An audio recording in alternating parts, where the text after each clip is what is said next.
Est-ce que tu serais d'accord pour dire que dans cette mesure-là, l'interprétation du comédien, par exemple, comme du musicien d'ailleurs, est toujours une forme de l'improvisation? Ah oui, puisque ça se passe encore une fois dans ce- ce- cet endroit inconnu. Donc on improvise tout le temps. Et même l'improvisation, c'est là qu'elle est. Alors toujours dans la répétition, parce qu'on ne transforme pas le texte, on ne transforme pas les choses, mais la saveur, l'état n'est pas le même du tout. Donc c'est improvisé à chaque fois.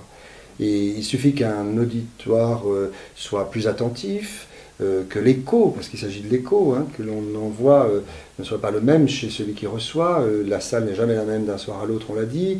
Quelqu'un qui tousse, quelqu'un qui est davantage sensible, qui rit plus, et là ça transforme totalement. Donc on improvise aussi, c'est-à-dire qu'on parfois même on peut, alors je pense qu'il est assez bas d'aller dans le sens du public. Euh, pour le flatter en fait dans son écoute et conforter son écoute dans un sens ou dans un autre, faire rire la salle parce qu'il y a des rieurs.